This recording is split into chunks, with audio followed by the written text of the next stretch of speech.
रेवड़ी कल्चर ਨੂੰ ਲੈ ਕੇ ਮੁੜ ਤੋਂ ਆਮੋ ਸਾਹਮਣੇ ਹੋਏ ਪ੍ਰਧਾਨ ਮੰਤਰੀ ਮੋਦੀ ਤੇ ਅਰਵਿੰਦ ਕੇਜਰੀਵਾਲ। ਪ੍ਰਧਾਨ ਮੰਤਰੀ ਬੋਲੇ ਰੇਵੜੀ ਕਲਚਰ ਦੇ ਨਾਲ ਦੇਸ਼ ਨਹੀਂ ਬਣੇਗਾ ਆਤਮ ਨਿਰਭਰ, ਤਾਂ ਕੇਜਰੀਵਾਲ ਦਾ ਪਲਟਵਾਰ। ਬੋਲੇ ਗਰੀਬਾਂ ਨੂੰ ਸਹੂਲਤਾਂ ਦੇਣ ਦੇ ਨਾਲ ਨਹੀਂ, ਦੋਸਤਾਂ ਦੇ ਕਰਜ਼ ਮਾਫ ਕਰਨ ਦੇ ਨਾਲ ਹੁੰਦਾ ਹੈ ਟੈਕਸ ਪੇਅਰ ਦੇ ਨਾਲ ਧੋਖਾ। ਡਰੱਗ ਕੇਸ ਦੇ ਵਿੱਚ 168 ਦਿਨਾਂ ਤੋਂ ਬਾਅਦ ਪਟਿਆਲਾ ਜੇਲ੍ਹ ਤੋਂ ਬਾਹਰ ਆਏ ਬਿਕਰਮ ਮਜੀਠੀਆ। ਕਿਹਾ ਕੋਰਟ ਨੇ ਮੇਰੇ ਖਿਲਾਫ ਰਚੀ ਸਾਜ਼ਿਸ਼ ਨੂੰ ਕੀਤਾ ਬੇਨਕਾਬ। ਅਜਿਹੀਆਂ ਸਿਆਸੀ ਕਿਹੜਾ ਨਾ ਕੱਢੋ ਕਿ ਦੁਸ਼ਮਣੀ 'ਚ ਬਦਲ ਜਾਣ। ਰਿਹਾਈ ਤੋਂ ਬਾਅਦ ਗੁਰਦੁਆਰਾ ਸਾਹਿਬ ਦੇ ਵਿੱਚ ਹੋਏ ਨਤਮਸਤਕ। ਜੇਲ੍ਹ ਤੋਂ ਬਾਹਰ ਆਏ ਬਿਕਰਮ ਮਜੀਠੀਆ ਦਾ ਸਾਬਕਾ ਸੀਐਮ ਚੰਨੀ ਅਤੇ ਨਵਜੋਤ ਸਿੱਧੂ ਤੇ ਵਾਰ। ਕਿਹਾ ਧੱਕਾ ਕਰਨ ਵਾਲਾ ਸੀਐਮ ਅੱਜ ਲੱਭਦਾ ਨਹੀਂ, ਦੂਜਾ ਸਾਜ਼ਿਸ਼ਕਾਰ ਜੇਲ੍ਹ ਦੇ ਵਿੱਚ ਸੀ ਮੇਰਾ ਗੁਆਂਢੀ। ਮਜੀਠੀਆ ਦੀ ਰਿਹਾਈ ਤੇ ਕਾਂਗਰਸ ਦਾ ਆਮ ਆਦਮੀ ਪਾਰਟੀ ਤੇ ਵਾਰ। ਕਿਹਾ ਸਰਕਾਰ ਦੀ ਕਮਜ਼ੋਰ ਪੈਰਵੀ ਦੀ ਵਜ੍ਹਾ ਦੇ ਨਾਲ ਮਜੀਠੀਆ ਜੇਲ੍ਹ ਤੋਂ ਆਇਆ ਬਾਹਰ, ਤਾਂ ਮੁੱਖ ਮੰਤਰੀ ਦਾ ਪਲਟਵਾਰ।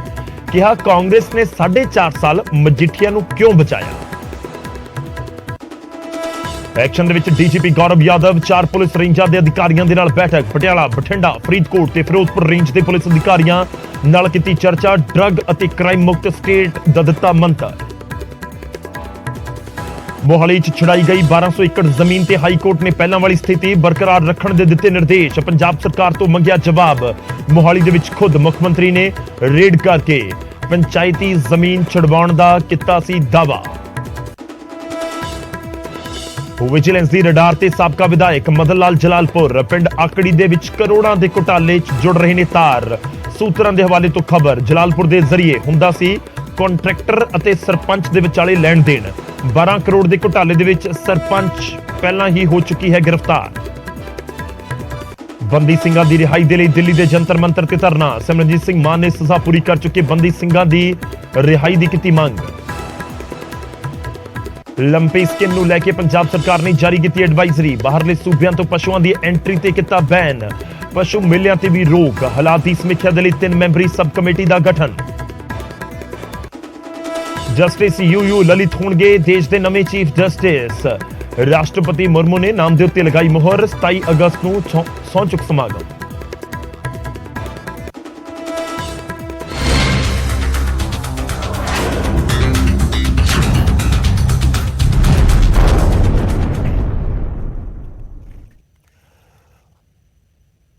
ਸਤਿ ਸ੍ਰੀ ਅਕਾਲ, ਸਵਾਗਤ ਹੈ। ਗੌਰਵ ਸ਼ੁਕਲਾ ਮੈਂ ਹਾਂ ਤੁਹਾਡੇ ਨਾਲ ਹਾਜ਼ਰ ਹਾਂ। ਫਰਕ ਤਾਂ ਪੈਂਦਾ ਹੈ ਲੈ ਕੇ, ਤੇ ਫਰਕ ਤਾਂ ਪੈਂਦਾ ਦੀ ਸ਼ੁਰੂਆਤ ਅੱਜ ਦਿਨ ਦੀ ਸਭ ਤੋਂ ਵੱਡੀ ਖਬਰ ਦੇ ਨਾਲ ਬਿਕਰਮ ਮਜੀਠੀਆ ਨਾਲ ਜੁੜੀ ਹੋਈ ਹੈ। ਬਿਕਰਮ ਮਜੀਠੀਆ ਸ਼੍ਰੋਮਣੀ ਅਕਾਲੀ ਦਲ ਦੇ ਆਗੂ ਜਿਨ੍ਹਾਂ ਨੂੰ ਜ਼ਮਾਨਤ ਮਿਲ ਗਈ। ਹਾਈ ਕੋਰਟ ਦੀ ਡਬਲ ਬੈਂਚ ਨੇ ਬਿਕਰਮ ਮਜੀਠੀਆ ਨੂੰ ਜ਼ਮਾਨਤ ਦੇ ਦਿੱਤੀ।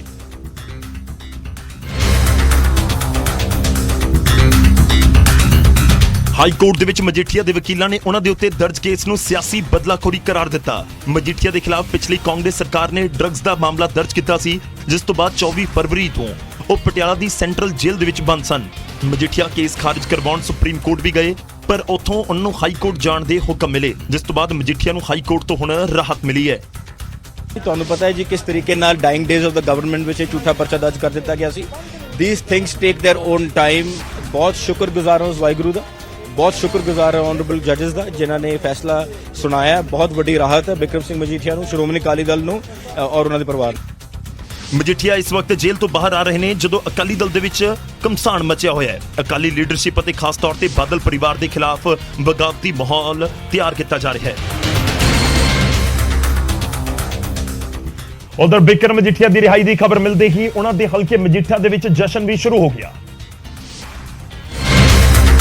ਬਿਕਰਮ ਮਜੀਠੀਆ ਦੀ ਭੈਣ ਅਤੇ ਐਮਪੀ ਹਰਸਿਮਰਤ ਕੌਰ ਬਾਦਲ ਇਸ ਮੌਕੇ ਦੇ ਉੱਤੇ ਭਾਵੁਕ ਹੋ ਗਏ ਅਤੇ ਉਹਨਾਂ ਨੇ ਸਰਕਾਰ ਅਤੇ ਕਾਂਗਰਸ ਦੇ ਉੱਤੇ ਬਦਲਾਖੋਰੀ ਦੀ ਸਿਆਸਤ ਕਰਨ ਦੇ ਇਲਜ਼ਾਮ ਲਗਾਏ। ਅੱਜ ਮੈਂ ਇਹਨਾਂ ਸਰਕਾਰਾਂ ਨੂੰ, ਕਾਂਗਰਸ ਹੋਇਆ ਆਮ ਆਦਮੀ ਪਾਰਟੀ ਹੋਏ, ਮੈਂ ਤੁਹਾਨੂੰ ਸਾਰਿਆਂ ਨੂੰ ਬੇਨਤੀ ਕਰਦੀ ਹਾਂ ਕਿ ਤੁਸੀਂ ਬਥੇਰੀ ਸਿਆਸਤ ਖੇਡ ਲਿੱਤੀ ਤੇ ਇਸ ਸਰਕਾਰ ਨੂੰ ਮੈਂ ਕਹਿੰਦੀ ਹਾਂ ਕਿ ਹੁਣ ਆਪ ਦੀ ਬਦਲਾਖੋਰੀ ਕੱਢਣੀ ਬੰਦ ਕਰੋ। ਉਧਰ ਮਜੀਠੀਆ ਦੀ ਜ਼ਮਾਨਤ ਦੇ ਉੱਤੇ ਕਾਂਗਰਸ ਨੇ ਸਵਾਲ ਖੜੇ ਕੀਤੇ ਨੇ। ਇਸ ਗੱਲ ਦੇ ਵਿੱਚ ਇਹਨਾਂ ਦਾ ਕੋਈ ਸਮਝੌਤਾ ਵਾ ਜਾਂ ਇਹਨਾਂ ਦੀ ਕੋਈ ਗੱਲਬਾਤ ਆ ਜਿਹੜਾ ਅੱਜ ਬਿਕਰਮ ਮਜੀਠੀਆ ਨੂੰ ਏਡੇ ਸੰਗੀਨ ਕੇਸ ਦੇ ਵਿੱਚ ਜ਼ਮਾਨਤ ਮਿਲਣਾ ਸੌਖੀ ਨਹੀਂ ਹੁੰਦੀ। ਕਾਂਗਰਸ ਦੇ ਸਵਾਲਾਂ ਦਾ ਆਮ ਆਦਮੀ ਪਾਰਟੀ ਸਰਕਾਰ ਦੇ ਮੰਤਰੀ ਨੇ ਜਵਾਬ ਦਿੱਤਾ ਤੇ ਕਾਂਗਰਸ ਨੂੰ ਹੀ ਕਟਹਿਰੇ ਦੇ ਵਿੱਚ ਖੜਾ ਕਰ ਦਿੱਤਾ ਕਿ ਆ ਕੇ ਇਹਨਾਂ ਨੇ ਬਿਕਰਮ ਮਜੀਠੀਏ ਨੂੰ ਆ ਕੇ 1.5 ਮਹੀਨਾ ਪਹਿਲਾਂ ਪਰਚਾ ਦੇ ਕੇ ਅੰਦਰ ਬੰਦ ਕੀਤਾ ਪੌਣੇ 5 ਸਾਲ ਉਹਨੂੰ ਬਾਹਰ ਕਿਉਂ ਰੱਖਿਆ ਜੀ ਕਾਂਗਰਸ ਵਾਲਿਆਂ ਨੇ? ਚੰਨੀ ਸਰਕਾਰ ਦੇ ਕਾਰਜਕਾਲ ਦੇ ਵਿੱਚ ਲੰਘੇ ਸਾਲ 21 ਦਸੰਬਰ ਨੂੰ ਬਿਕਰਮ ਮਜੀਠੀਆ ਦੇ ਖਿਲਾਫ ਐਨਡੀਪੀਐਸ ਐਕਟ ਦੇ ਤਹਿਤ ਪਰਚਾ ਦਰਜ ਹੋਇਆ ਸੀ। ਉਸ ਸਮੇਂ ਸੁਪਰੀਮ ਕੋਰਟ ਨੇ ਚੋਣਾਂ ਲੜਨ ਤੱਕ ਮਜੀਠੀਆ ਦੀ ਗ੍ਰਿਫਤਾਰੀ ਦੇ ਉੱਤੇ ਰੋਕ ਲਗਾਈ ਸੀ, ਪਰ VOTING ਤੋਂ ਬਾਅਦ 24 ਫਰਵਰੀ ਨੂੰ ਮਜੀਠੀਆ ਨੇ ਮੋਹਾਲੀ ਕੋਰਟ ਦੇ ਵਿੱਚ ਸਰੈਂਡਰ ਕਰ ਦਿੱਤਾ ਸੀ। ਤਕਰੀਬ 5.5 ਮਹੀਨੇ ਬਾਅਦ ਬਿਕਰਮ ਮਜੀਠੀਆ ਜੇਲ੍ਹ ਤੋਂ ਬਾਹਰ ਆਏ ਤੇ ਖੂਬ ਜਸ਼ਨ ਅਕਾਲੀ ਦਲ ਦੇ ਆਗੂ ਮਨਾ ਰਹੇ ਨੇ। ਉਧਰ ਜੇਲ੍ਹ ਤੋਂ ਬਾਹਰ ਆਏ ਬਿਕਰਮ ਮਜੀਠੀਆ ਉਸੇ ਅੰਦਾਜ਼ ਦੇ ਵਿੱਚ ਨਜ਼ਰ ਆਏ ਜਿਸ ਦੇ ਲਈ ਉਹ ਜਾਣੇ ਜਾਂਦੇ ਨੇ।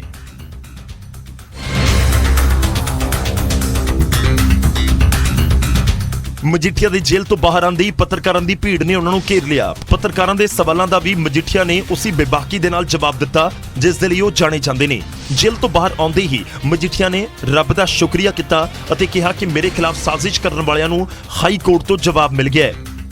ਦੀ ਆਨਰੇਬਲ ਕੋਰਟਸ ਵੱਲੋਂ ਜੋ ਫੈਸਲਾ ਆਇਆ ਉਹਨਾਂ ਦਾ ਕੋਰਟ ਧੰਨਵਾਦ ਨਾਲ ਜੋ ਮੈਂ ਗੱਲ ਕਹਿੰਦਾ ਸੀ ਉਹੀ ਸਾਬਤ ਹੋਈ। ਜੇਲ੍ਹ ਤੋਂ ਬਾਹਰ ਆਉਣ ਤੋਂ ਬਾਅਦ ਮਜੀਠੀਆ ਨੇ ਸਾਬਕਾ ਮੁੱਖ ਮੰਤਰੀ ਚੰਨੀ ਅਤੇ ਫਿਰ ਨਵਜੋਤ ਸਿੰਘ ਸਿੱਧੂ ਨੂੰ ਵੀ ਘੇਰਿਆ। ਤੇ ਜਿਹਨੇ ਜ਼ੁਲਮ ਕੀਤਾ ਸੀ ਉਹ ਮੁੱਖ ਮੰਤਰੀ ਤਾਂ ਲੱਭਦਾ ਨਹੀਂ ਕਿਤੇ ਸਾਬਕਾ, ਨਾ 3 ਚ ਨਾ 13 ਚ ਨਾ 15 ਚ ਨਾ 17 ਆਉਂਦਾ ਕਿਉਂ ਨਹੀਂ ਅਮਰੀਕਾ ਤੋਂ? ਔਰ ਜਿਹਨੇ ਦੂਜੇ ਨੇ ਕੀਤਾ ਸੀ ਉਹ ਮੇਰੇ ਗਵਾਂਢ ਚ ਕੰਧਾਂ ਨਾਲ ਵੱਜਦਾ ਫਿਰਦਾ ਸੀ, ਮੈਂ ਉਹਦੀ ਵੀ ਸੁੱਖ ਮੰਗਦਾ ਹਾਂ। ਮਜੀਠੀਆ ਜੇਲ੍ਹ ਤੋਂ ਬਾਹਰ ਨਿਕਲਣ ਦੇ ਉੱਤੇ ਭਾਵੁਕ ਵੀ ਹੋ ਗਏ ਅਤੇ ਵਿਰੋਧੀਆਂ ਤੋਂ ਬਦਲਾਖੋਰੀ ਦੀ ਸਿਆਸਤ ਨਾ ਕਰਨ ਦੀ ਅਪੀਲ ਵੀ ਕੀਤੀ। ਤਾਂ ਬਿਕਰਮ ਮਜੀਠੀਆ ਜੇਲ੍ਹ ਤੋਂ ਬਾਹਰ ਆਏ ਵਿਰੋਧੀ ਨਿਸ਼ਾਨੇ ਦੇ ਉੱਤੇ ਸੀ ਤੇ ਸਭ ਦੇ ਵਿਚਾਲੇ ਉਹਨਾਂ ਨੇ ਜ਼ਿਕਰ ਆਪਣੇ ਪਰਿਵਾਰ ਦਾ ਵੀ ਕੀਤਾ ਤੇ ਵਿਰੋਧੀਆਂ ਨੂੰ ਕਿਹਾ ਕਿ ਇਸ ਤਰੀਕੇ ਨਾਲ ਕਿਹੜਾ ਨਾ ਕੱਢੋ ਕਿ ਇਹ ਦੁਸ਼ਮਣੀ ਦੇ ਵਿੱਚ ਬਦਲ ਜਾਣ। ਖੈਰ 5.5 ਮਹੀਨੇ ਬਾਅਦ ਜੇਲ੍ਹ ਤੋਂ ਬਾਹਰ ਆਏ ਬਿਕਰਮ ਮਜੀਠੀਆ ਖੂਬ ਐਕਸ਼ਨ ਦੇ ਵਿੱਚ ਜਿਵੇਂ ਉਹ ਬੋਲਦੇ ਨੇ ਉਸ ਤਰੀਕੇ ਨਾਲ ਨਜ਼ਰ ਆਏ ਤੇ ਅਕਾਲੀ ਆਗੂ ਜਸ਼ਨ ਮਨਾਉਂਦੇ ਨਜ਼ਰ ਆਏ। ਉਧਰ ਡਰੱਗਸ ਕੇਸ ਦੇ ਵਿੱਚ ਬਿਕਰਮ ਮਜੀਠੀਆ ਨੂੰ ਜ਼ਮਾਨਤ ਮਿਲੀ। ਕੋਰਟ ਦੇ ਆਰਡਰ ਦੀ ਕਾਪੀ ਦੇ ਵਿੱਚ ਕਈ ਵੱਡੀਆਂ ਟਿੱਪਣੀਆਂ ਅਦਾਲਤ ਦੇ ਵੱਲੋਂ ਕੀਤੀਆਂ ਗਈਆਂ ਨੇ ਤੇ 168 ਦਿਨਾਂ ਬਾਅਦ ਡਰੱਗਸ ਕੇਸ ਦੇ ਵਿੱਚ ਬਿਕਰਮ ਮਜੀਠੀਆ ਨੂੰ ਜ਼ਮਾਨਤ ਮਿਲੀ ਤੇ ਆਰਡਰ ਦੇ ਵਿੱਚ ਕੇਸ ਦਰਜ ਕਰਨ ਨੂੰ ਲੈ ਕੇ ਕਈ ਟਿੱਪਣੀਆਂ ਵੀ ਕੀਤੀਆਂ ਗਈਆਂ। ਅਦਾਲਤ ਨੇ ਟਿੱਪਣੀਆਂ ਕਰਦੇ ਹੋਏ ਕਿਹਾ ਕਿ ਮਜੀਠੀਆ ਦੇ ਖਿਲਾਫ ਪੁਸ਼ਤ ਪਨਾਹੀ ਦਾ ਕੋਈ ਸਬੂਤ ਨਹੀਂ ਮਿਲਿਆ। ਸ਼ੱਕੀ ਲੈਣ ਦੇਣ ਦੇ ਮਾਮਲੇ ਦੇ ਵਿੱਚ 8 ਸਾਲਾਂ ਬਾਅਦ ਜੋ FIR ਦਰਜ ਕੀਤੀ ਗਈ ਉਸ ਨੂੰ ਲੈ ਕੇ ਵੀ ਸਵਾਲ ਹੋਏ। ਜੋ ਪਰਚੇ ਦੇ ਵਿੱਚ ਜ਼ਿਕਰ ਹੈ ਕਿ 2007 ਤੋਂ 2013 ਦੇ ਵਿਚਾਲੇ ਲੈਣ ਦੇਣ ਹੋਈ ਹੈ, ਪਰ ਪਰਚਾ ਦਰਜ ਹੁੰਦਾ ਹੈ ਦਸੰਬਰ 2021 ਦੇ ਵਿੱਚ। ਤੇ ਨਾਲ ਹੀ ਟਿੱਪਣੀਆਂ ਦੇ ਵਿੱਚ ਜ਼ਿਕਰ ਹੈ ਕਿ ਤਸਕਰਾਂ ਨੂੰ ਡਰੱਗ ਦੀ ਸਪਲਾਈ ਦਾ ਕੋਈ ਸਬੂਤ ਨਜ਼ਰ ਨਹੀਂ ਆਇਆ। ਮਜੀਠੀਆ ਦੇ ਠਿਕਾਣਿਆਂ ਤੋਂ ਕੋਈ ਡਰੱਗ ਰਿਕਵਰੀ ਨਹੀਂ ਹੋਈ। FIR ਤੋਂ ਬਾਅਦ ਕੇਸ ਦੇ ਵਿੱਚ ਕੋਈ ਜ਼ਿਆਦਾ ਕੰਮ ਹੁੰਦਾ ਨਜ਼ਰ ਨਹੀਂ ਆਇਆ। ਸਰੈਂਡਰ ਤੋਂ ਬਾਅਦ ਪੁਲਿਸ ਨੇ ਬਿਕਰਮ ਮਜੀਠੀਆ ਦਾ ਰਿਮਾਂਡ ਤੱਕ ਨਹੀਂ ਮੰਗਿਆ। ਹਾਈ ਕੋਰਟ ਦੀ ਟਿੱਪਣੀ ਦੇ ਵਿੱਚ ਬੋਨੀ ਅਜਨਾਲਾ ਦਾ ਵੀ ਜ਼ਿਕਰ ਹੈ ਤੇ ਕਿਹਾ ਗਿਆ ਕਿ ਬੋਨੀ ਅਜਨਾਲਾ ਦੇ ਇਲਜ਼ਾਮ ਸਿਰਫ ਸਿਕਿਉਰਿਟੀ ਦੇ ਲਈ ਲਗਾਏ ਗਏ ਲੱਗਦੇ ਨੇ। ਹਾਈ ਕੋਰਟ ਨੇ ਮਜੀਠੀਆ ਨੂੰ ਜ਼ਮਾਨਤ ਸ਼ਰਤਾਂ ਸਣੀ ਦਿੱਤੀ ਹੈ ਜਿਨ੍ਹਾਂ ਦੇ ਵਿੱਚ 2 ਲੱਖ ਦਾ ਨਿੱਜੀ ਮੁਚਲਕਾ ਹੈ, ਪਾਸਪੋਰਟ ਜਮ੍ਹਾਂ ਕਰਵਾਉਣਾ ਹੋਵੇਗਾ, ਸਬੂਤਾਂ ਦੇ ਨਾਲ ਛੇੜਛਾੜ ਨਾ ਹੋਵੇ, ਇਹ ਵੀ ਅਦਾਲਤ ਦੇ ਵੱਲੋਂ ਕਿਹਾ ਗਿਆ ਹੈ। ਟ੍ਰਾਇਲ ਕੋਰਟ ਦੇ ਅੱਗੇ ਤਰੀਕ ਦੇ ਉੱਤੇ ਪੇਸ਼ ਹੋਣ ਦੇ ਆਦੇਸ਼ ਨੇ। ਇਸੇ ਤਰ੍ਹਾਂ ਕਿਸੇ ਹੋਰ ਜੁਰਮ ਦੇ ਵਿੱਚ ਸ਼ਾਮਲ ਨਾ ਹੋਣ ਦੇ ਵੀ ਆਦੇਸ਼ ਨੇ। ਦੱਸ ਦਈਏ ਕਿ 24 ਫਰਵਰੀ ਨੂੰ ਮਜੀਠੀਆ ਨੇ ਸਰੈਂਡਰ ਕੀਤਾ ਸੀ। ਬਿਕਰਮ ਮਜੀਠੀਆ ਦੇ ਵੱਲੋਂ ਅਦਾਲਤ ਦਾ ਰੁਖ ਕੀਤਾ ਗਿਆ ਉਹਨਾਂ ਦੇ ਵਕੀਲਾਂ ਦੇ ਵੱਲੋਂ ਤੇ ਉਸ ਤੋਂ ਬਾਅਦ ਜ਼ਮਾਨਤ ਮਿਲੀ ਹੈ। ਪਰ ਜਦੋਂ ਅਦਾਲਤ ਆਪਣੇ ਫੈਸਲੇ ਦੇ ਵਿੱਚ ਟਿੱਪਣੀ ਕਰੇ ਕਿ ਜਿਹੜੇ ਇਲਜ਼ਾਮਾਂ ਦੇ ਵਿੱਚ ਤੁਸੀਂ ਮੁਲਜ਼ਮ ਨੂੰ ਜੇਲ੍ਹ ਦੇ ਵਿੱਚ ਰੱਖਿਆ ਉਹਨਾਂ ਨੂੰ ਲੈ ਕੇ ਕੋਈ ਸਬੂਤ ਨਹੀਂ ਮਿਲੇ ਤਾਂ ਫਿਰ ਫਰਕ ਤਾਂ ਪੈਂਦਾ ਹੈ। NDPS ਦੇ ਮਾਮਲੇ ਦੇ ਤਹਿਤ ਹੀ ਬਿਕਰਮ ਮਜੀਠੀਆ ਜੇਲ੍ਹ ਦੇ ਵਿੱਚ ਸੀ ਜੋ ਉਹਨਾਂ ਦੇ ਉੱਤੇ 21 ਦਸੰਬਰ 2021 ਨੂੰ ਦਰਜ ਕੀਤਾ ਗਿਆ ਸੀ। ਹੁਣ ਇਸ ਕਰਕੇ ਇਸ ਮੁੱਦੇ ਦੇ ਨਾਲ ਜੁੜਿਆ ਹੋਇਆ ਸਾਡਾ ਅੱਜ ਦਾ ਸਵਾਲ ਹੈ। ਵਾਰੀ ਅੱਜ ਦੇ ਸਵਾਲ ਦੀ ਹੈ ਕਿ NDPS ਐਕਟ ਕਦੋਂ ਹੋਂਦ ਦੇ ਵਿੱਚ ਆਇਆ ਸੀ। NDPS ਐਕਟ ਜਿਸ ਦੇ ਤਹਿਤ ਬਿਕਰਮ ਮਜੀਠੀਆ ਦੇ ਉੱਤੇ ਪਰਚਾ ਦਰਜ ਕਰ ਦਿੱਤਾ ਗਿਆ 21 ਦਸੰਬਰ 2021 ਨੂੰ ਜਿਸ ਮਾਮਲੇ ਦੇ ਵਿੱਚ ਬਿਕਰਮ ਮਜੀਠੀਆ ਨੂੰ ਹੁਣ ਜ਼ਮਾਨਤ ਮਿਲੀ ਹੈ ਤੇ ਉਹ 5.5 ਮਹੀਨੇ ਬਾਅਦ ਜੇਲ੍ਹ ਤੋਂ ਬਾਹਰ ਆਏ ਨੇ। ਤਾਂ NDPS ਐਕਟ ਕਦੋਂ ਹੋਂਦ ਦੇ ਵਿੱਚ ਆਇਆ ਸੀ? 4 ਆਪਸ਼ਨ ਤੁਹਾਨੂੰ ਦੇ ਰਿਹਾ 1963, 1993, 1985 ਜਾਂ ਫਿਰ 2001। ਇਸ ਸਵਾਲ ਦਾ ਜਵਾਬ ਪੂਰੀ ਜਾਣਕਾਰੀ ਦੇ ਨਾਲ ਤੁਹਾਡੇ ਤੱਕ ਪਹੁੰਚਾਵਾਂਗੇ ਇਸ ਪ੍ਰੋਗਰਾਮ ਦੇ ਆਖਿਰ ਦੇ ਵਿੱਚ।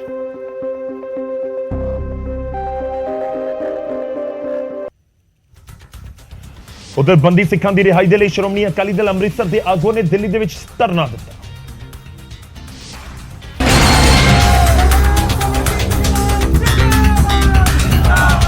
ਤੇ ਸਿਮਰਨਜੀਤ ਸਿੰਘ ਮਾਨ ਦੀ ਅਗਵਾਈ ਦੇ ਵਿੱਚ ਜੰਤਰ ਮੰਤਰ ਤੇ ਸ਼੍ਰੋਮਣੀ ਅਕਾਲੀ ਦਲ ਅੰਮ੍ਰਿਤਸਰ ਦੇ ਆਗੂਆਂ ਨੇ ਪ੍ਰਦਰਸ਼ਨ ਕੀਤਾ ਤੇ ਸਜ਼ਾਵਾਂ ਪੂਰੀਆਂ ਕਰ ਚੁੱਕੇ ਬੰਦੀ ਸਿੰਘਾਂ ਦੀ ਰਿਹਾਈ ਦੀ ਮੰਗ ਕੀਤੀ। ਇਸ ਮੌਕੇ ਤੇ MP ਸਿਮਰਨਜੀਤ ਸਿੰਘ ਮਾਨ ਨੇ ਸਰਕਾਰ ਦੇ ਉੱਤੇ ਨਿਸ਼ਾਨੇ ਵੀ ਸਾਧੇ। ਸੰਵਿਧਾਨ ਦੀ ਕਹਿੰਦੀ ਹੈ ਕਿ ਕਾਨੂੰਨ ਸਾਰਿਆਂ ਦੇ ਲਈ ਇੱਕ ਹੈਗੇ ਹੈ ਤੇ ਜਿਹੜੇ ਸਾਡੇ ਬੰਦੀ ਸਿੰਘ ਹੈ ਉਹਨਾਂ ਦੀ ਰਿਹਾਈ ਕਿਉਂ ਨਹੀਂ ਹੋ ਰਹੀ। ਬੰਦੀ ਸਿੰਘਾਂ ਦੀ ਰਿਹਾਈ ਨੂੰ ਲੈ ਕੇ ਹਰ ਪਾਰਟੀ ਵੱਲੋਂ ਅਪੀਲਾਂ ਕੀਤੀਆਂ ਜਾ ਰਹੀਆਂ ਨੇ। ਬੀਤੇ ਦਿਨ ਕੈਪਟਨ ਅਮਰਿੰਦਰ ਸਿੰਘ ਨੇ ਵੀ ਬੰਦੀ ਸਿੰਘਾਂ ਦੀ ਰਿਹਾਈ ਦੀ ਮੰਗ ਕੀਤੀ ਸੀ।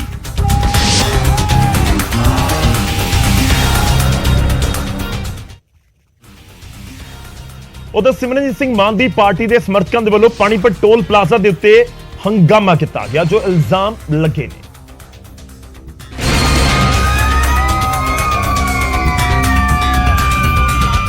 ਦਿੱਲੀ ਦੇ ਜੰਤਰ ਮੰਤਰ ਤੇ ਧਰਨਾ ਦੇ ਕੇ ਵਾਪਸ ਆ ਰਹੇ ਮਾਨ ਸਮਰਥਕਾਂ ਦੇ ਵੱਲੋਂ ਪਾਣੀਪਤ ਟੋਲ ਦੇ ਉੱਤੇ ਹੰਗਾਮਾ ਕੀਤਾ ਗਿਆ।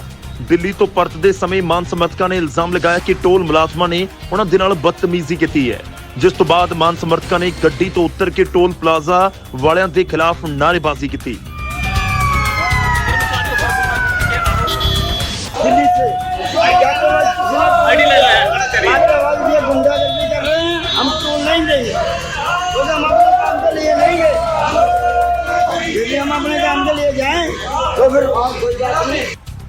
ਦੱਸ ਦਈਏ ਕਿ ਬੰਦੀ ਸਿੰਘਾਂ ਦੀ ਰਿਹਾਈ ਦੇ ਲਈ ਸ਼੍ਰੋਮਣੀ ਅਕਾਲੀ ਦਲ ਅੰਮ੍ਰਿਤਸਰ ਦੇ ਵੱਲੋਂ ਦਿੱਲੀ ਦੇ ਜੰਤਰ ਮੰਤਰ ਦੇ ਉੱਤੇ ਧਰਨਾ ਦਿੱਤਾ ਗਿਆ ਸੀ।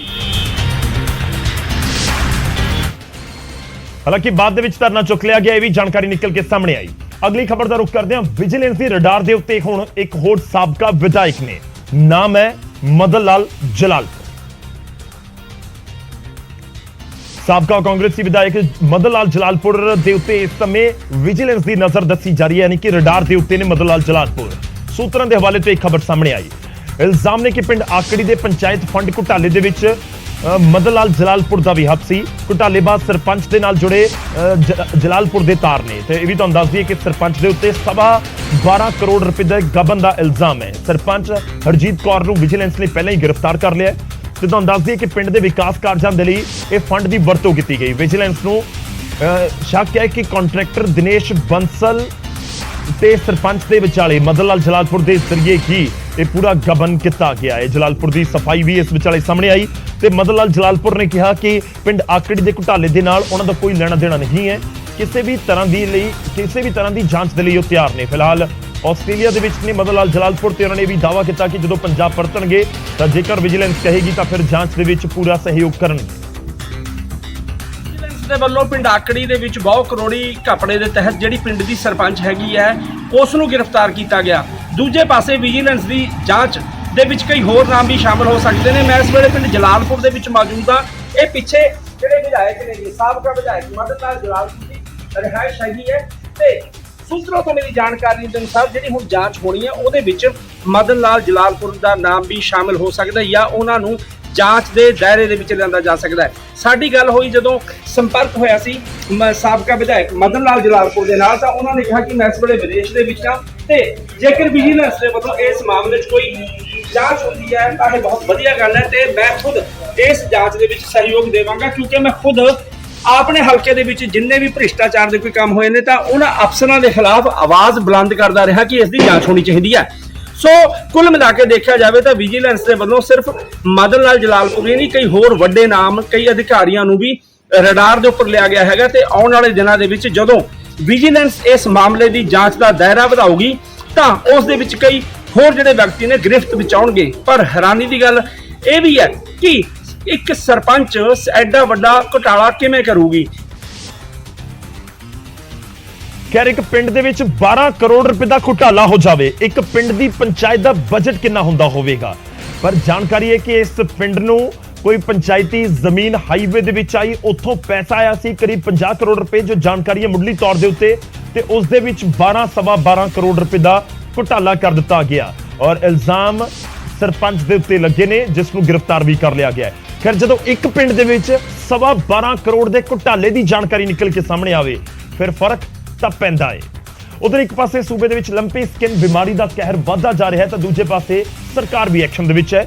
ਲੰਪੀ ਸਕਿਨ ਬਿਮਾਰੀ ਨੂੰ ਰੋਕਣ ਦੇ ਲਈ ਸਰਕਾਰ ਨੇ ਐਕਸ਼ਨ ਪਲਾਨ ਤਿਆਰ ਕੀਤਾ। ਲੰਪੀ ਸਕਿਨ ਵਾਇਰਸ ਪਸ਼ੂ ਪਾਲਕਾਂ ਦੇ ਲਈ ਵੱਡੀ ਚੁਣੌਤੀ ਬਣ ਗਿਆ ਹੈ। ਅੱਜ ਦਿਨ ਪਸ਼ੂ ਇਸ ਦੀ ਲਪੇਟ ਦੇ ਵਿੱਚ ਆ ਰਹੇ ਨੇ, ਕੁਝ ਮੌਤ ਦੇ ਮੂੰਹ ਦੇ ਵਿੱਚ ਵੀ ਜਾ ਚੁੱਕੇ ਨੇ।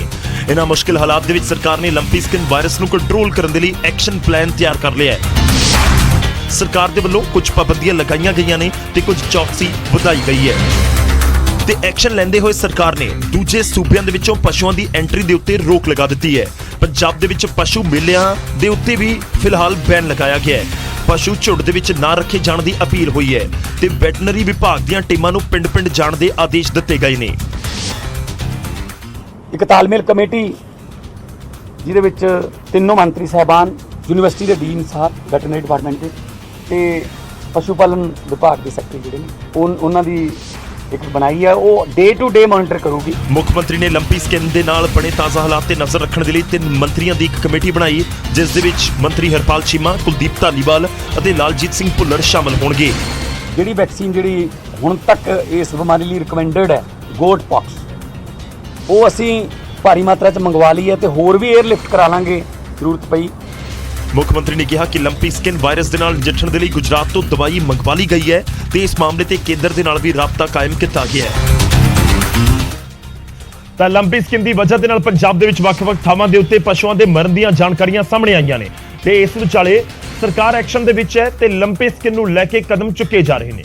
ਉਧਰ ਆਮ ਆਦਮੀ ਪਾਰਟੀ ਦੇ ਵਿਧਾਇਕ ਮਨਵਿੰਦਰ ਸਿੰਘ ਗਿਆਸਪੁਰਾ ਪੰਜਾਬ ਹਰਿਆਣਾ ਹਾਈ ਕੋਰਟ ਦੇ ਗੇਟ ਦੇ ਬਾਹਰ ਧਰਨੇ ਦੇ ਉੱਤੇ ਬੈਠ ਗਏ। ਇਹ ਧਰਨਾ 1984 ਦੇ ਵਿੱਚ ਹਰਿਆਣਾ ਦੇ ਰਿਵਾੜੀ 'ਚ ਸਿੱਖਾਂ ਦੇ ਕਤਲ ਦੇ ਮਾਮਲੇ 'ਚ ਸੁਣਵਾਈ 'ਚ ਹੋ ਰਹੀ ਦੇਰ ਨੂੰ ਲੈ ਕੇ ਸੀ। ਵਿਧਾਇਕ ਦੀ ਮੰਨੀਏ ਤਾਂ ਹਾਈ ਕੋਰਟ ਤੋਂ ਇਸ ਮਾਮਲੇ 'ਚ ਸਿਰਫ ਤਰੀਕ ਤੇ ਤਰੀਕ ਮਿਲ ਰਹੀ ਹੈ। ਸਾਡਾ 2017 ਤੋਂ ਲਗਾਤਾਰ ਕੇਸ ਚੱਲ ਰਿਹਾ ਔਰ ਉਸ ਕੇਸ ਦੇ ਵਿੱਚ ਸਾਨੂੰ ਸ਼ਰਮ ਆਉਂਦੀ ਹੈ ਕਿ 79 ਸਿੱਖਾਂ ਦੇ ਕਤਲੇਆਮ ਨੂੰ ਵੀ ਜ਼ਰੂਰੀ ਨਹੀਂ ਸਮਝਿਆ ਜਾਂਦਾ। 79 ਸਿੱਖ ਜਿਉਂਦੇ ਸਾੜ ਦਿੱਤੇ, ਖੂਹ ਦੇ ਵਿੱਚ ਸੁੱਟ ਦਿੱਤੇ ਔਰ ਜੱਜਾਂ ਦੇ ਲਈ ਅੱਜ 36 ਸਾਲ ਬਾਅਦ ਵੀ ਉਹ ਕੇਸ ਜ਼ਰੂਰੀ ਨਹੀਂ। ਇਹਨਾਂ ਮਾਮਲਿਆਂ ਨੂੰ ਲੈ ਕੇ 2017 ਦੇ ਵਿੱਚ ਹਾਈ ਕੋਰਟ 'ਚ ਪਟੀਸ਼ਨ ਦਾਖਲ ਹੋਈ ਸੀ, ਜਿਸ ਦੇ ਵਿੱਚ ਹਰਿਆਣਾ ਦੇ 4 ਪੁਲਿਸ ਮੁਲਾਜ਼ਮਾਂ ਦੇ ਖਿਲਾਫ ਮਾਮਲਾ ਦਰਜ ਕਰਨ ਦੀ ਮੰਗ ਕੀਤੀ ਗਈ ਅਤੇ ਉਸ ਵੇਲੇ ਤੋਂ ਲੈ ਕੇ ਹੁਣ ਤੱਕ ਇਹ ਮਾਮਲਾ ਹਾਈ ਕੋਰਟ ਦੇ ਵਿੱਚ ਚੱਲ ਰਿਹਾ ਹੈ। ਉਧਰ ਮੋਹਾਲੀ ਦੇ ਵਿੱਚ ਕਰੀਬ 2800 ਏਕੜ ਪੰਚਾਇਤੀ ਜ਼ਮੀਨ ਖਾਲੀ ਕਰਵਾਉਣ ਦੇ ਮਾਮਲੇ ਦੇ ਵਿੱਚ ਪੰਜਾਬ ਸਰਕਾਰ ਨੂੰ ਹਾਈ ਕੋਰਟ ਨੇ ਨੋਟਿਸ ਜਾਰੀ ਕਰ ਦਿੱਤਾ। ਹਾਈ ਕੋਰਟ ਨੇ ਇਸ ਦੇ ਉੱਤੇ ਸਟੇ ਲਗਾ ਦਿੱਤਾ ਹੈ। ਉੱਥੇ ਫੌਜਾ ਸਿੰਘ ਕੰਪਨੀ ਦੀ ਤਕਰੀਬਨ 1200 ਏਕੜ ਜ਼ਮੀਨ ਛਡਵਾਉਣ ਦਾ ਦਾਅਵਾ ਕੀਤਾ ਗਿਆ ਸੀ, ਜਿਸ ਦੇ ਖਿਲਾਫ ਉਹ ਹਾਈ ਕੋਰਟ ਚਲੇ ਗਏ, ਜਿਸ ਤੋਂ ਬਾਅਦ ਹਾਈ ਕੋਰਟ ਨੇ ਨੋਟਿਸ ਜਾਰੀ ਕਰਕੇ ਮਾਮਲੇ 'ਚ ਜਵਾਬ ਮੰਗਿਆ। ਇਹ ਜਿਹੜੀ 1200 ਏਕੜ ਹੈਗੀ ਹੈ, ਇਹ ਡਿਊ ਪ੍ਰੋਸੈਸ ਦੇ ਨਾਲ ਮਾਰਕੀਟ ਵੈਲਿਊ ਤੇ ਸੇਲ ਡੀਡਸ ਹੋ ਕੇ ਪ੍ਰੋਪਰਾਈਟਰਸ ਤੋਂ ਦਿੱਤੀ ਗਈ ਹੈ ਔਰ ਇਹ ਪ੍ਰੋਜੈਕਟ ਵਾਸਤੇ ਦਿੱਤੀ ਹੈ। ਇੱਕ ਓਨਲੀ ਇਹੀ ਸੁਪਰ ਮੈਗਾ ਪ੍ਰੋਜੈਕਟ ਪੰਜਾਬ ਦਾ ਅਲਾਈਵ ਹੈ, ਜਿਹੜਾ 6 ਮੰਥਸ ਲਈ ਪੂਰੀ ਕੰਪਲਾਈਂਸਸ ਕਰ ਰਿਹਾ ਹੈ ਔਰ ਉਸ ਤੋਂ ਪਹਿਲਾਂ ਇਹੀ ਸਰਕਾਰ ਜਾਂ ਪ੍ਰੀਵੀਅਸ ਸਰਕਾਰ, ਮੈਂ ਇਹ ਨਹੀਂ ਕਹਿ ਰਿਹਾ ਪੋਲੀਟੀਕਲ ਲੈਵਲ ਤੇ, ਇਹਨਾਂ ਨੇ ਪਹਿਲਾਂ ਇਹਨਾਂ ਦੇ ਖਿਲਾਫ ਸਰਪਲਸ ਦੀ ਪ੍ਰੋਸੀਡਿੰਗਸ ਲਾਈਆਂ। ਅਦਾਲਤ ਦੇ ਵਿੱਚ ਕੰਪਨੀ ਨੇ ਜ਼ਮੀਨ ਦੇ ਪੁਰਾਣੇ ਡਾਕੂਮੈਂਟਸ ਵੀ ਰੱਖੇ, ਜਿਸ ਦੇ ਬਾਰੇ ਵਿੱਚ ਸਰਕਾਰੀ ਵਕੀਲ ਕੋਈ ਠੋਸ ਸਬੂਤ ਜਾਂ ਦਲੀਲ ਨਹੀਂ ਰੱਖ ਸਕੇ। ਕੰਪਨੀ ਨੇ ਜ਼ਮੀਨ ਦੇ ਵਿੱਚ ਉਹਨਾਂ ਦੀ ਪ੍ਰਾਪਰਟੀ ਦੇ ਨਾਲ ਤੋੜਪੰਨ ਕਰਨ ਦਾ ਵੀ ਇਲਜ਼ਾਮ ਲਗਾਇਆ, ਜਿਸ ਤੋਂ ਬਾਅਦ ਇਹ ਜਵਾਬ ਮੰਗਿਆ ਗਿਆ ਹੈ। ਸਰਕਾਰ ਦੇ ਵੱਲੋਂ ਹੁਣ ਪੰਚਾਇਤ ਵਿਭਾਗ ਇਸ ਬਾਰੇ ਵਿੱਚ ਜਵਾਬ ਦਾਖਲ ਕਰੇਗਾ। ਮਾਮਲੇ ਦੀ ਅਗਲੀ ਸੁਣਵਾਈ 22 ਅਗਸਤ ਨੂੰ ਹੋਵੇਗੀ।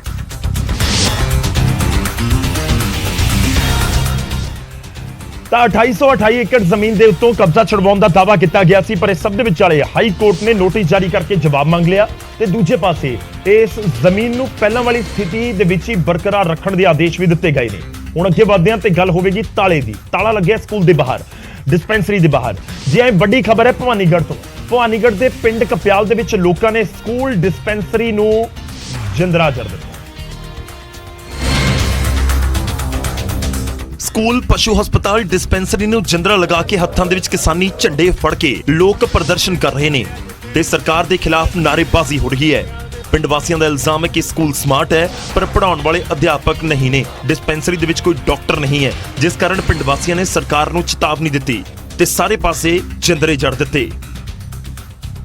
ਕਿੱਥੇ ਸਾਡੇ ਡਿਸਪੈਂਸਰੀ ਦਾ ਭੱਠਾ ਬਿਠਾਤਾ, ਉਹੀ ਕਿ ਸਾਡੇ ਡਾਕਟਰ ਦੀ ਉਹੀ ਬਦਲ ਕੇ ਸਾਡੀ ਬਲਿਆੜ ਲਾਤੀ। ਉਸ ਤੋਂ ਬਾਅਦ ਸਾਡੇ ਸਕੂਲ ਦਾ ਜੋ ਹੈ, ਇਹ ਸਾਡਾ ਸਕੂਲ 72 ਦਾ ਬਣਿਆ ਹੋਇਆ।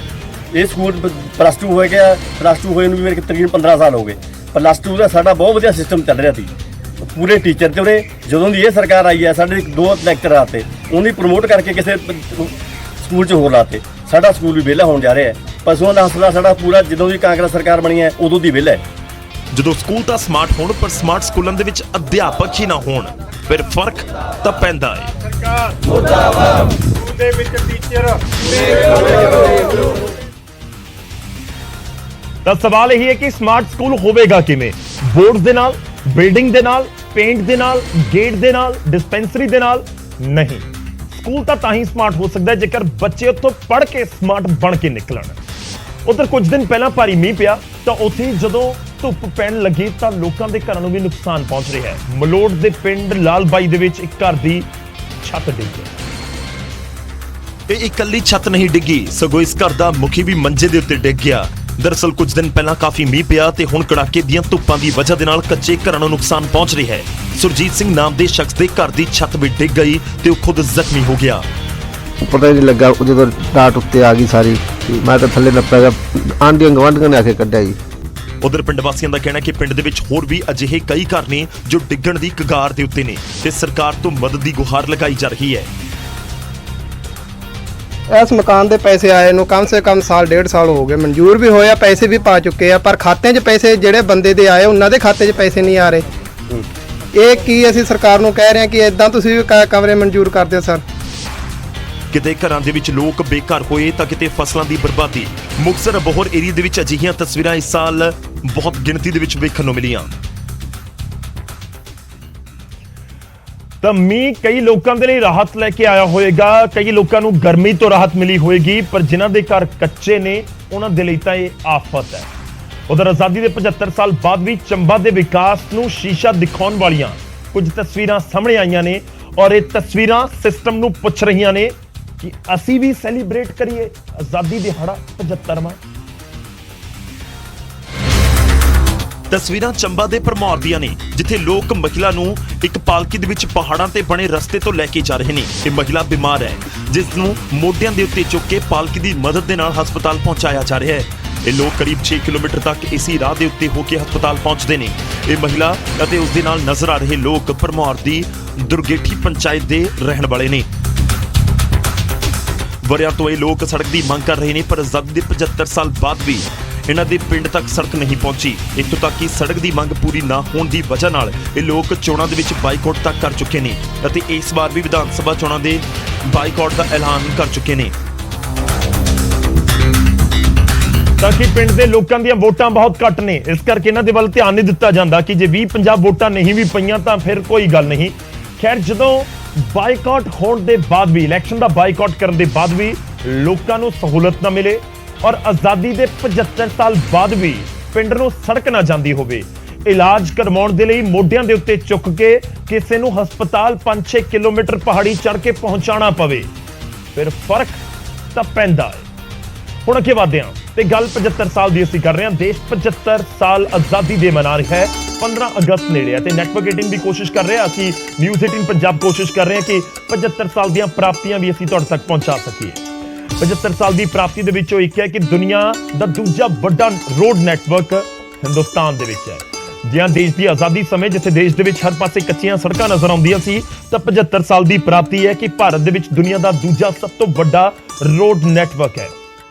ਦਸੰਬਰ 2021 ਦੇ ਅੰਕੜਿਆਂ ਦੇ ਮੁਤਾਬਿਕ ਦੇਸ਼ ਦੇ ਵਿੱਚ 63,71,847 ਕਿਲੋਮੀਟਰ ਲੰਬਾ ਰੋਡ ਨੈਟਵਰਕ ਹੈ। ਇਹ ਦੁਨੀਆ 'ਚ ਸਭ ਤੋਂ ਲੰਬਾ ਰੋਡ ਨੈਟਵਰਕ ਹੋਣ ਦੇ ਲਿਹਾਜ਼ ਨਾਲ ਦੂਜੇ ਨੰਬਰ ਤੇ ਹੈ। ਪਹਿਲੇ ਨੰਬਰ ਤੇ ਅਮਰੀਕਾ ਜਿੱਥੇ 68,53,024 ਕਿਲੋਮੀਟਰ ਦਾ ਨੈਟਵਰਕ ਹੈ। ਕਾਬਿਲ ਗੌਰ ਵੀ ਹੈ ਕਿ ਅਮਰੀਕਾ ਖੇਤਰਫਲ ਦੇ ਹਿਸਾਬ ਦੇ ਨਾਲ ਭਾਰਤ ਤੋਂ ਬਹੁਤ ਵੱਡਾ ਹੈ। ਤਾਂ ਦੱਸ ਦਈਏ ਕਿ ਦੇਸ਼ ਦੇ ਵਿੱਚ 1,51,000 ਕਿਲੋਮੀਟਰ ਲੰਬੇ ਨੈਸ਼ਨਲ ਹਾਈਵੇ ਨੇ। ਕਾਬਿਲ ਗੌਰ ਹੈ ਕਿ 45 ਲੱਖ ਕਿਲੋਮੀਟਰ ਤੋਂ ਜ਼ਿਆਦਾ ਸੜਕਾਂ ਪਿੰਡਾਂ ਦੇ ਵਿੱਚ ਬਣਾਈਆਂ ਗਈਆਂ ਨੇ ਜਿਨ੍ਹਾਂ ਨੂੰ ਦੇਸ਼ ਦਾ ਦਿਲ ਕਿਹਾ ਜਾਂਦਾ ਹੈ।